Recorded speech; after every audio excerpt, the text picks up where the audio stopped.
అందరికీ నమస్కారం అండి.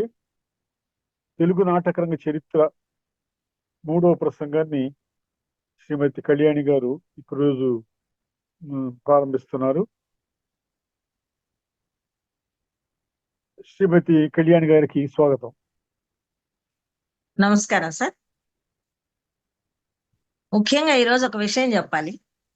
అసలు సాధారణమైన భాషలో నాట్యం అంటే డాన్స్ అనుకుంటారు, కానీ ఏమిటంటే నృత్యం అంటే డాన్స్, నాట్యం అంటే నాటకం.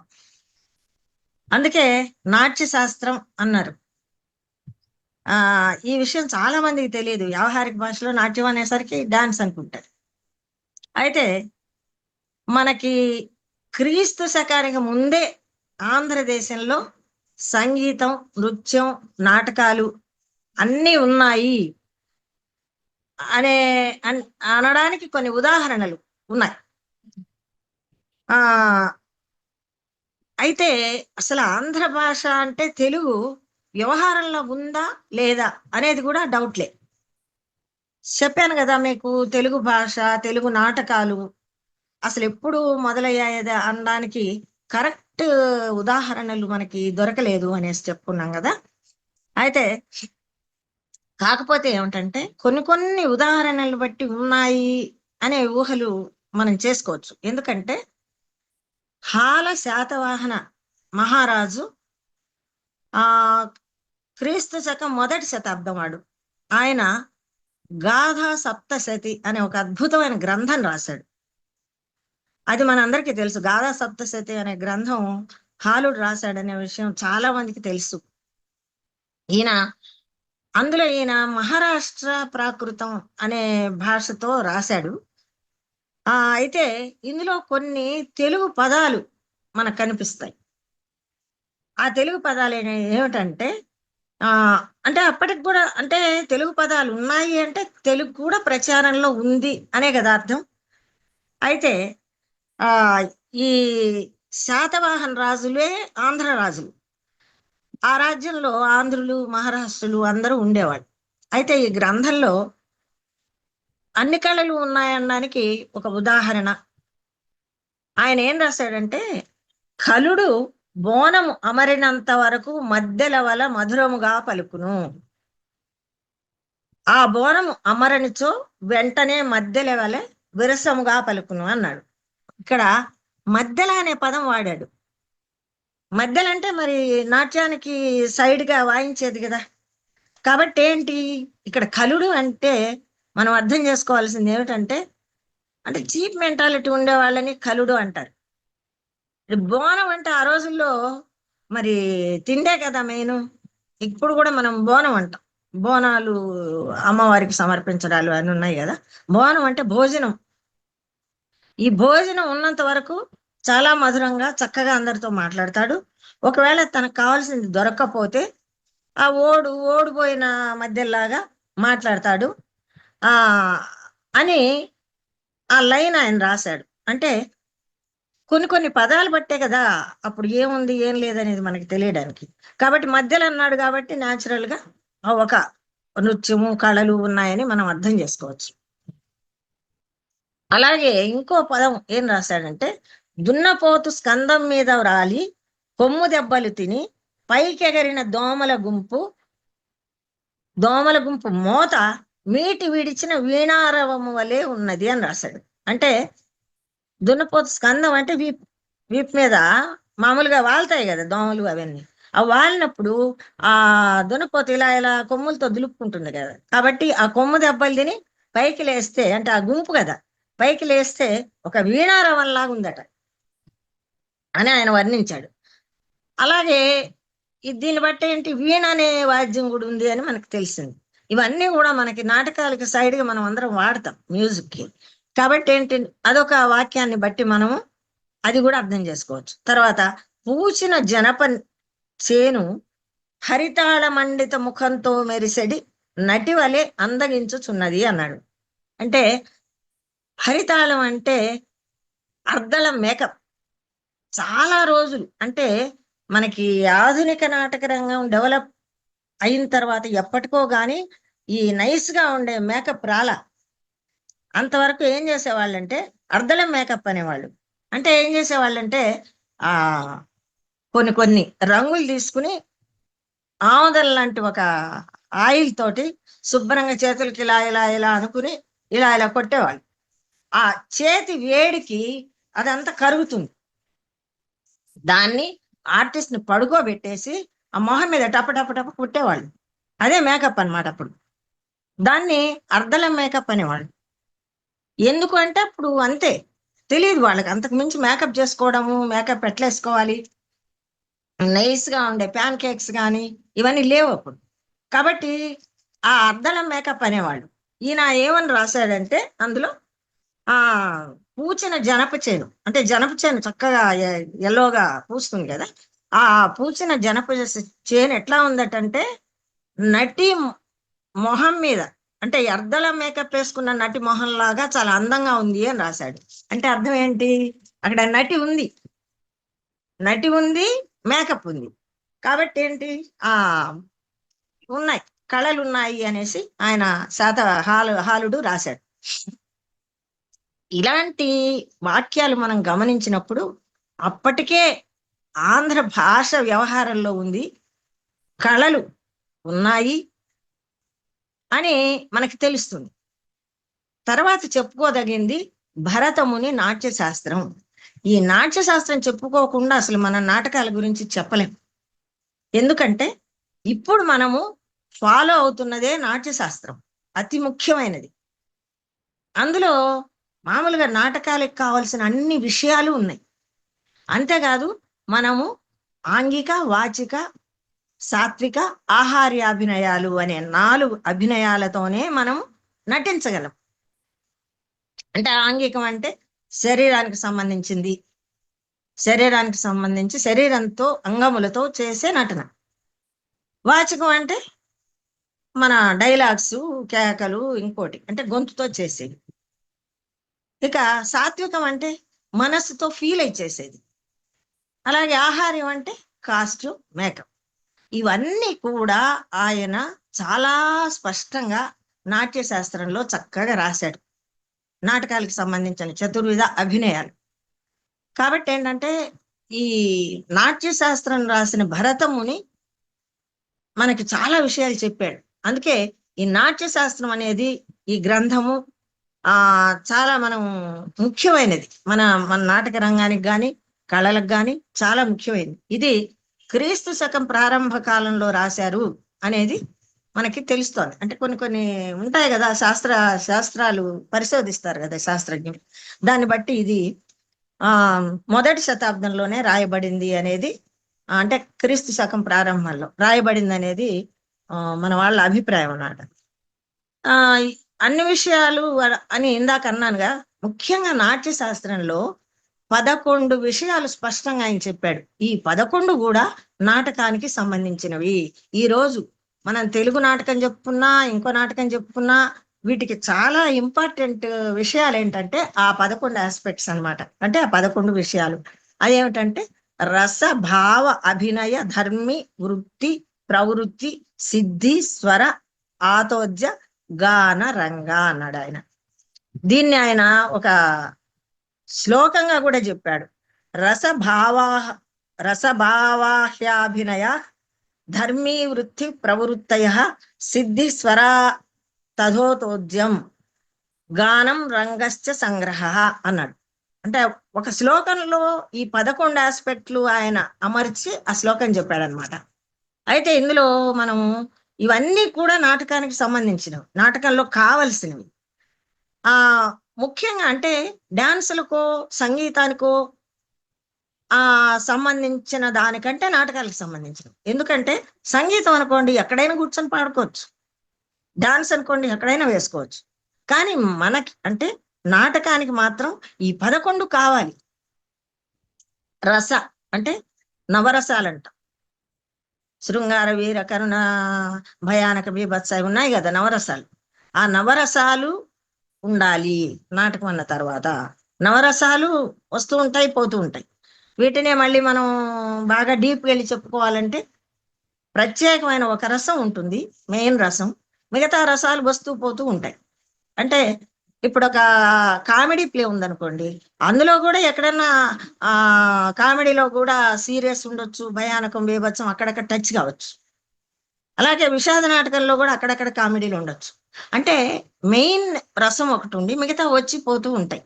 దీన్ని మళ్ళీ మనం చాలా చెప్పుకుంటే అంటే నటన చెప్పుకునేటప్పుడు ముఖ్యంగా చెప్పుకోవాలి ఏంటంటే ఈ రసాలు, ఆంగిరసం, మెయిన్ రసం, ఇవన్నీ అదొక ఇది. తర్వాత అంటే ఒక భావం అనేది మనిషికి లేనిదే ఆ క్యారెక్టర్ పండదు. అంటే అసలు ఒక భావం ఉంటేనే కదా అక్కడ నటిస్తాం. ఏదైనా మనిషి అయినా ఏ భావం లేకుండా ఉండడు. ప్రతి క్షణం ఏదో ఒక భావం మనసులో తిరుగుతూనే ఉంటుంది. అలాగే జీవితంలో ఉన్న భావాలని మనం స్టేజ్ మీద చూపిస్తున్నాం. ఆ భావాలు ఎలా కలుగుతాయంటే మళ్ళీ విభావం, భావ, అనుభావ ఇవన్నీ ఉన్నాయి. అంటే భావం అంటే ఒక భావం కలగడానికి విభావం కారణం. విభావం అంటే కారణం ఏదో ఒకటి. ఒక పావును చూసామనుకోండి మనం, ఆ వెంటనే ఏ భావం కలుగుతుంది? భయం కలుగుతుంది. అమ్మో ఈ పాము కరుస్తుందేమో, లేకపోతే ఎలా తప్పించుకుని పోదాం ఎట్లా అనే భయం కలుగుతుంది. అలాగే ఒక అబ్బాయిని అమ్మాయి కానీ, అమ్మాయి అబ్బాయి కానీ చూస్తే ఓ శృంగార భావం కలుగుతుంది. అలాగా ఏదైతే భావాలకి మూలమైందో అది విభావం అన్నాడు. ఇది చాలా ఉంది. ఇంకా అది భావ, విభావ, అనుభావ అవన్నీ అనుభవింపజేయటం. అంటే ఆ యాక్టర్ అనుభవించి మళ్ళీ ప్రేక్షకులు కూడా అనుభవం అన్నాడు. భావ, విభావ, అనుభవాలు. తర్వాత అభినయం. మరి ఈ రసాలు, భావాలు దేని ద్వారా ప్రేక్షకులకు మనం చూపిస్తాం? మన నటన ద్వారా, అంటే అభినయం ద్వారా చూపించాలి. అభినయం. తర్వాత ధర్మి. తెలుగు నాటకాలు కానీ ఏ నాటకాలు కానీ ఇది చాలా ముఖ్యమైనది. లోకధర్మి, నాట్యధర్మి అన్నాడు. అంటే చూడండి, చాలా మంది అసలు నటన చాలా ఆర్టిఫిషియల్ గా నటిస్తారు.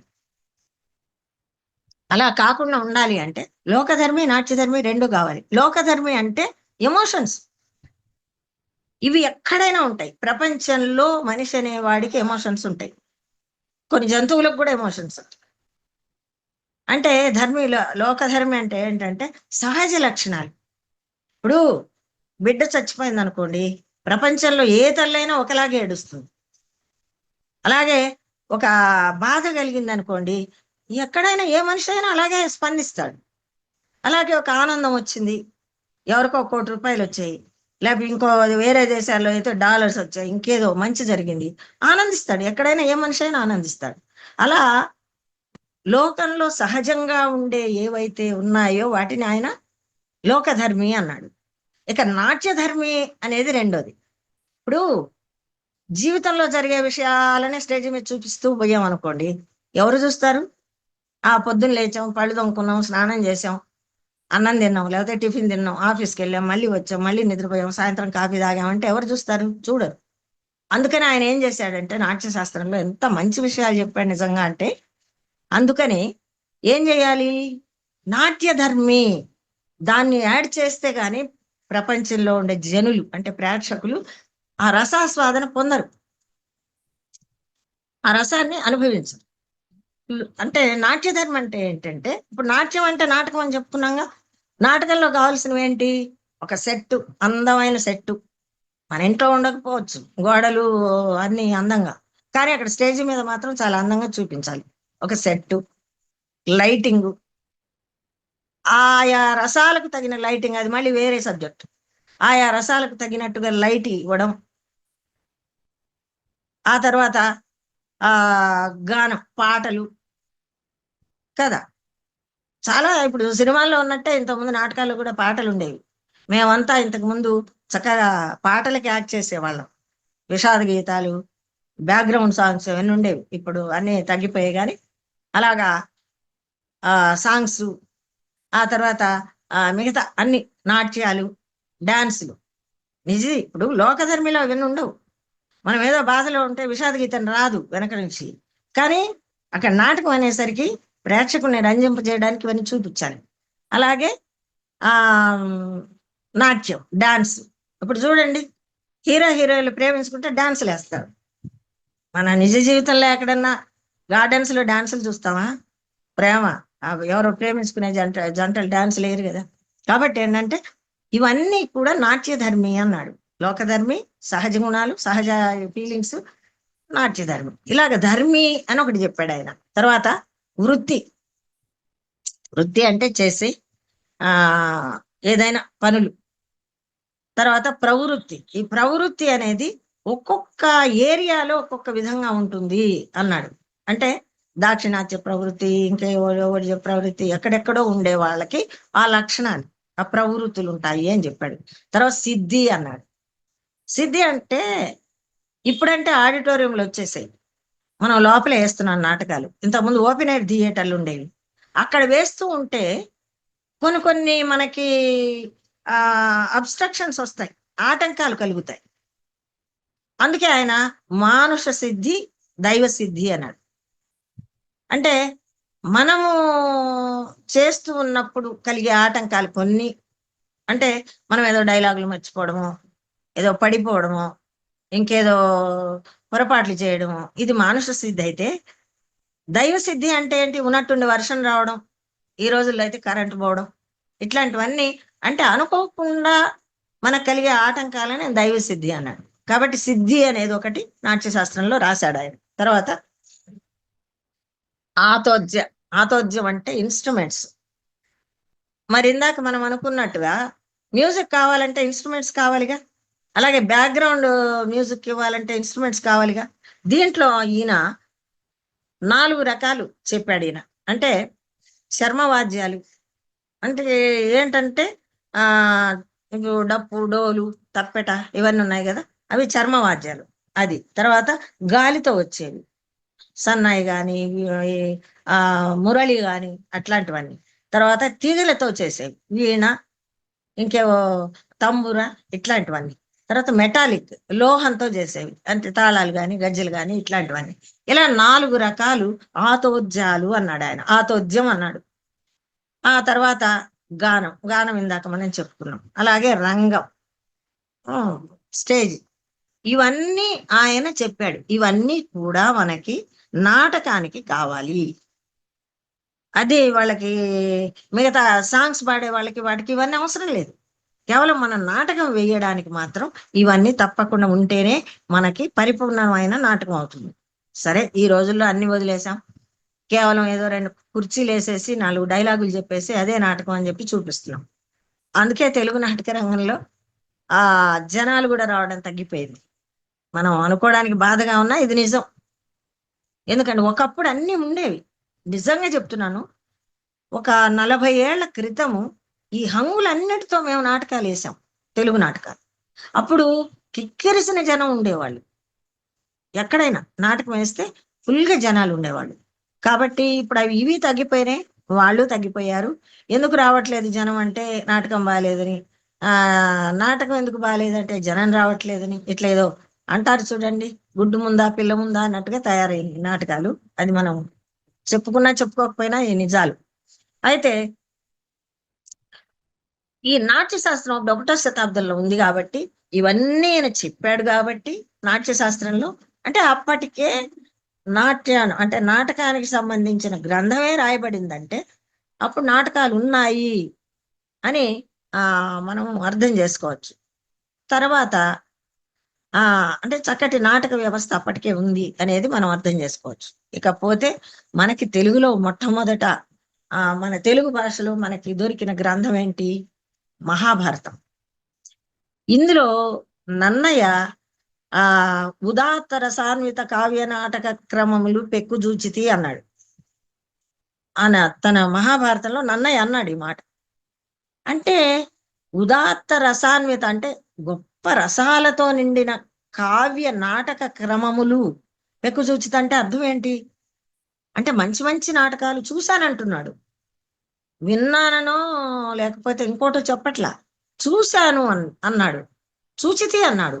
అంటే చూచితి అంటే అర్థం ఏంటి? అప్పటికే నాటక ప్రదర్శనలు ఉన్నాయి అనే విషయం మనం అర్థం చేసుకోవచ్చు.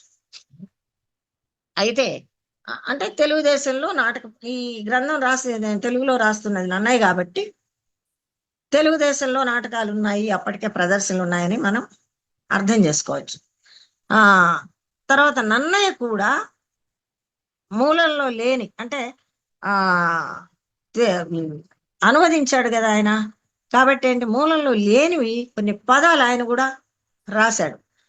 అదేంటంటే రస, పాత్ర, రంగ, నాటక, ఈ పదాలు వాడాడు ఆయన. అంటే రసాలను గురించి ఇందాక మనం చెప్పుకున్నాం కాబట్టి ఆ రసాలతో కూడిన నాటకాలు ఉన్నాయి. అలాగే పాత్ర అన్నాడు, పాత్రలు ఎందులో ఉంటాయి, నాటకంలో ఉంటాయి. అలాగే రంగ అన్నాడు, రంగం అంటే స్టేజ్ అనుకున్నాం కదా. అలాగే నాటక అనే నాటక అనే పదం యూజ్ చేశాడు ఆయన. కాబట్టి నాటకం ఉంది అని, చక్కటి నాటకాలు ఆయన చూసి ఉంటాడు అని మనం అనుకుంటున్నాం కదా. తర్వాత అట్లాగే ఇంకా ఇంకా కొన్ని గ్రంథాలు, పాల్కురికి సోమనాథుడి బసవ పురాణంలో, అలాగే పండితారాధ్య చరిత్రలో కూడా సంగీతం గురించి, నృత్యం గురించి, నాటకాల గురించి ప్రసంగాలు చేశాడు ఆయన. ఈయన శివరాత్రి ఉత్సవ సమయంలో రకరకాల నృత్యాలు, బొమ్మలాటలు, బహురూపాలు, నాటకము ఇవన్నీ ఉన్నాయని ఆయన చెప్పాడు, పాల్కురికి సోమనాథుడు. కాబట్టి అప్పటికి నాటకం ఉంది అంటే క్రమక్రమంగా తెలుగులో, అంటే తెలుగుదేశంలో, తెలుగులో నాటకం డెవలప్ అవుతూ వచ్చింది అని అర్థం. అలాగే కాకతీయుల కాలానికి వచ్చేసరికి అసలు లలిత కళలు బాగా విస్తరించాయి. అంటే కాకతీయులు బాగా లలిత కళల్ని ఆదరించారు. ఈ కాలంలో ముఖ్యంగా తిక్కన, అన్నయ్య తర్వాత తిక్కన వచ్చాడు కదా, తిక్కన బాగా చెప్పుకోవాల్సిన ఆయన. ఎందుకు అంటే అసలు కవిత్రయంలో తిక్కన రాసిన భాగాలన్నీ నాటకీయ శైలితో ఉన్నాయి. ఇది మనకి బాగా తెలుస్తుంది. ఎందుకంటే ఎక్కడికక్కడ ఆయన ఆ పాత్రలని, ఆ చేష్టలని, అంటే ఆంగిక సాత్విక వాచకాభినయాలని ఆయన చాలా విపులంగా రాశాడు ఆయన శైలి. ఎందుకంటే అంటే యాక్షన్ స్వాభావికమైన యాక్షన్తో సహా రాశాడు. విరాట పర్వాన్ని తీసుకోండి. విరాట్ రాజు కొలువుకి వీళ్ళు వెళతారు, పాండవులు అక్కడ ఉండాలి కాబట్టి 1 year అజ్ఞాతవాసం చేయాలి కాబట్టి అక్కడ ఉంటారు. అక్కడ ఎంత నాటకం రాశాడు ఒకసారి ఆలోచించండి. అక్కడికి వెళ్ళి ఒక్కొక్కరు రాజు దగ్గర నేను ఫలానా, నేనెవరు అని చెప్పి వాళ్ళ సొంత పేర్లు చెప్పకుండా పాండవులు, ధర్మరాజు, భీముడు, నకులు, సహదేవుడు, అర్జునుడు అందరూ అక్కడ చేరటం ఆయన దగ్గర. ఆ తర్వాత అక్కడ కీచకుడు ద్రౌపదిని చూడటం, ద్రౌపది వెంట పడడం, నా మందిరానికి రమ్మని. ఆ తర్వాత ఆమెని వాళ్ళ అక్కే, ఆవిడ సుదేష్ణ, మధిర అంటే సారా ఇచ్చి తమ్ముడు కదా పంపించడం. అక్కడ వీడు అసభ్యంగా ప్రవర్తిస్తుంటే ఏం చేయాలో తోచక భీముడికి చెప్పడం. భీముడు నువ్వు నాటకం ఆడు, రాత్రికి నేను వాడిని పలానా చోటికి రమ్మను, ఆ వంటలు చేసే చోటికి అని చెప్పి అక్కడ భీముడు అతన్ని చంపడం, ఇవన్నీ ఉన్నాయి. అంటే నాటక శైలి బాగా ఉంది తిక్కన రాసిన వాటిల్లో. ఆ తర్వాత మళ్ళీ ఈ పంచపాండవులు బయటకు వచ్చే టైం రావడం, అక్కడ నుంచి ఈ ఉత్తర గోగ్రహణం, ఇవన్నీ అంటే ఈయన మామూలుగా కథ రాయడమే కాకుండా అక్కడ ఒక నాటకీయ శైలి. అంటే భీముడు ఇలా అన్నాడు, ఆ తర్వాత ద్రౌపది ఇలా అంది, ద్రౌపది ఇలా ఏడ్చింది అని ఆ రసాలకు సంబంధించి క్లియర్గా వర్ణించాడు. అలాగే డైలాగ్స్ పరంగా చెప్పాడు, ఒక్కొక్క డైలాగుల్లాగా రాశాడు ఆ నాటకీయ శైలిలో. అలాగే ప్రత్యేకంగా ముఖ్యంగా విరాట పర్వం స్పెషల్గా ఒక నాటకం లాగా ఉంటుంది మనకి. ఆ తర్వాత కృష్ణ రాయబారం కూడా ఒక నాటకం పీస్ లాగా ఉంటుంది. అసలు శ్రీకృష్ణ రాయబారం వెయ్యని సంస్థే లేదు తెలుగు నాటక రంగ చరిత్రలో. ప్రతి వాళ్ళు శ్రీకృష్ణ రాయబారం ఒకటి, శాకుంతలం ఒకటి, దాదాపు అందరూ వేశారు. ప్రతి సంస్థ ఆ రోజుల్లో ఈ 2 నాటకాలు వేసేవాళ్ళు. అలాగే కృష్ణ రాయబారంలో కూడా ఆ యాక్షన్ని ఆయన వర్ణించాడు. అంటే కృష్ణుడు హాయిగా పడుకొని ఉండడం, దుర్యోధనుడు రావడం, అక్కడ కాళ్ళ దగ్గర ఒక సింహాసనం, తల దగ్గర ఒక సింహాసనం ఉంటుంది. కాళ్ళ దగ్గర కూర్చోబోయి చిచ్చి రాజరాజు కాళ్ళ దగ్గర ఏమిటి కూర్చోవడం, నేను తల దగ్గర కూర్చుంటానని తల దగ్గర కూర్చోవడం, అర్జునుడు వచ్చి శ్రీకృష్ణుడి కాళ్ళకి మొక్కి కాళ్ళ దగ్గర కూర్చోవడం. అంటే వాళ్ళు ఎలా ప్రవేశించారు, ఎక్కడ కూర్చున్నారు అనేది కూడా తిక్కన రాశాడు మహాభారతంలో. అలా కూర్చోవడం వల్ల కృష్ణుడు లేవగానే ఎవరు ఎదురు ఉంటారు, అర్జునుడు ఉంటాడు. కాబట్టి అర్జునుడిని చూసి ఏం బావా ఎప్పుడు వచ్చావు అనేసి, బావా ఎప్పుడు వచ్చి పద్యాలన్నీ ఉన్నాయి కదా, అయితే అడగడం. అడిగితే ఈయన సరే నేను ఇలా యుద్ధం ఉంది, యుద్ధంలో నీ సహాయం కావాలి అని చెప్పడం. సరే కానీ అంటే దుర్యోధనుడు కోపం వచ్చి, నేను వచ్చాను కదా ముందు, నువ్వు నన్ను అడగవేంటి అంటే, నువ్వు ముందు వచ్చావు, నేను ముందు అర్జునుడిని చూశాను కాబట్టి, అతను చిన్నవాడు కాబట్టి అతనికి నేను ఛాన్స్ ఇస్తున్నా అనడం. అక్కడి నుంచి ఏం కోరుకోమంటావో చెప్పంటే, కృష్ణుని అర్జునుడు కోరుకుంటాడు, సైన్యాన్ని దుర్యోధను కోరుకుంటాడు. ఇవన్నీ పూర్తిగా నాటక శైలి. అంటే వాళ్ళ మూమెంట్స్ని, వాళ్ళ డైలాగ్స్ని, ఆ తర్వాత పద్యాలని, ఆ సీన్కి తగిన పద్యాలు, ఆ విధంగా తిక్కన పూర్తిగా నాటక శైలితో రాశాడు.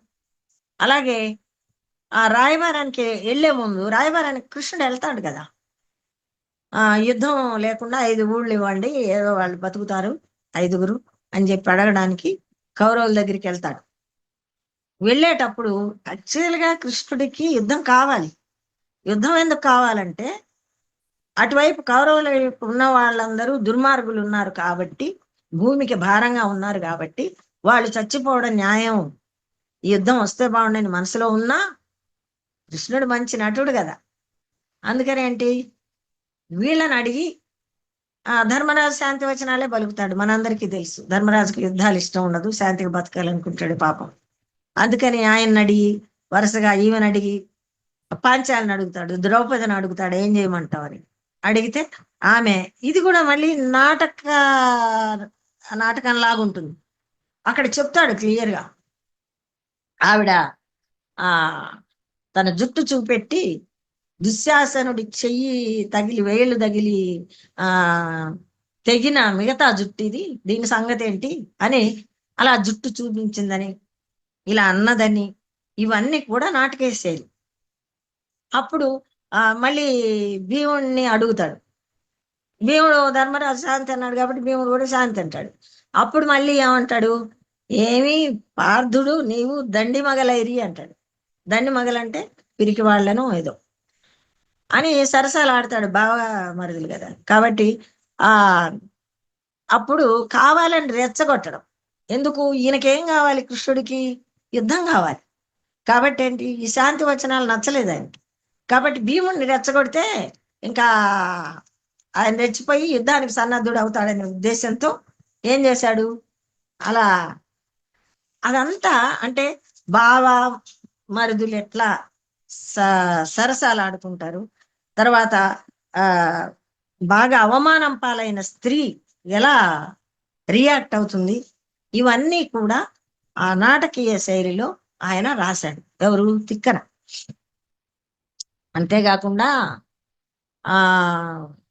మహాభారతంలో తిక్కన రాసిన ఆ పర్వాల్లో చాలా సంవాదాలు, కాన్వర్జేషన్స్ ఎన్నో రాశాడు ఆయన. అంటే తర్వాత ఎవరైనా మిగతాది పూర్తి చేశాడు, ముందు నన్నయ్య రాశాడు. అంటే ఇప్పుడు ఒకటి గమనించండి, కొన్ని నావల్స్ మనం చదివినప్పుడు కొన్నేమో వర్ణనలతో రఘు వచ్చాడు, వంటింట్లో పనిచేస్తున్న అమ్మతో మాట్లాడాడు, ఆ రోజు ఆఫీస్ విషయాలు చర్చించాడు, ఇలా ఉంటుంది. అలా కాకుండా కొన్ని నావల్స్లో ఎట్లుంటుందంటే రఘు వచ్చి అమ్మ ఏం చేస్తున్నావు అన్నాడు అంటాడు. అంటే అక్కడ డైలాగ్ అనమాట. ఇలా మన నావల్స్ లో కూడా గమనిస్తాం. ఇలా నాటకే అంటే సంభాషణలు. అలా తిక్కన రాసినవన్నీ సంభాషణ శైలి, సంభాషణలు నాటకీయ శైలితో ఆయన రాశాడు. అయితే అది తిక్కన కాలానికి. అయితే ఇక రెడ్డి రాజుల కాలం వచ్చిన తర్వాత కవి సార్వభౌముడు శ్రీనాథుడు కూడా యక్షగానం అనే పదం ఫస్ట్ టైం వాడాడు. మనకి ముందు ముందు మనం చెప్పుకుంటాం యక్షగానాల్లోంచి నాటకాలు వచ్చాయి అనేది, యక్షగాన వీధి నాటకాలు, యక్షగానము, ఈ ఇందులోంచి నాటకాలు వచ్చాయి అని మనం చెప్పుకుంటాం. అయితే ఈ శ్రీనాథుడు యక్షగానం అనే పదాలు వాడాడు అక్కడక్కడ ఆయన కవిత్వంలో. ఆ అలాగే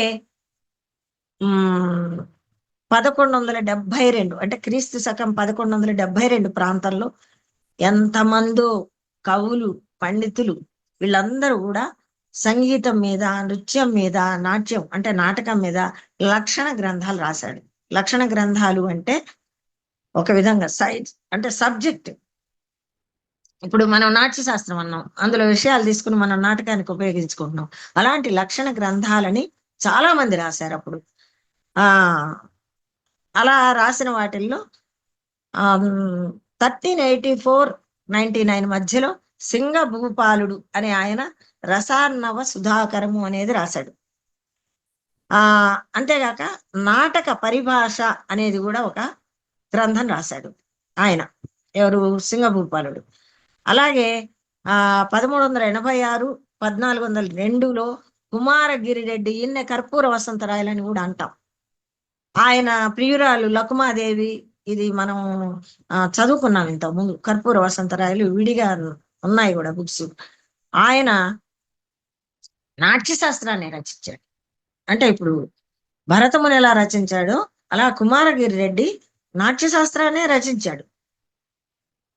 దాన్ని అంటే నాట్యశాస్త్రంలో అన్ని ఉన్నాయిగా, రసాలు, భావాలు ఇవన్నీ ఉన్నాయిగా, వాటన్నిటినీ ఈ లకుమాదేవి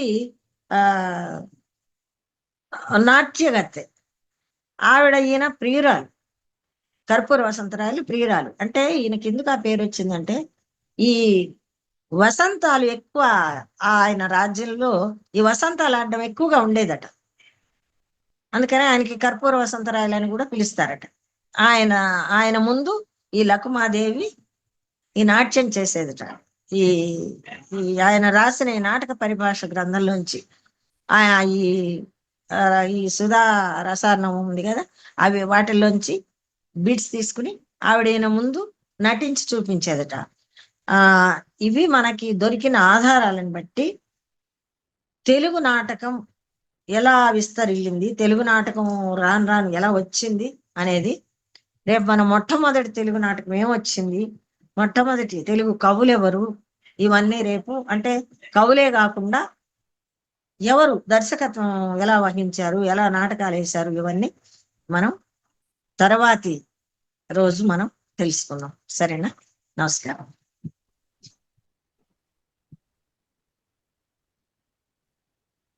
తెలుగు నాటకరంగ చరిత్ర 3వ ప్రసంగంలో శ్రీమతి కళ్యాణి గారు నాటకానికి బీజాలు ఎక్కడెక్కడ పడ్డాయి, ఆలుని గాథా సప్తశతి దగ్గర నుంచి మరి మొదటి నాటకం రచన వరకు ఎట్లా పునాదులు పడ్డాయి అనేది ఆమె చక్కగా విశ్లేషించారు. శ్రీమతి కళ్యాణి గారికి ధన్యవాదాలు.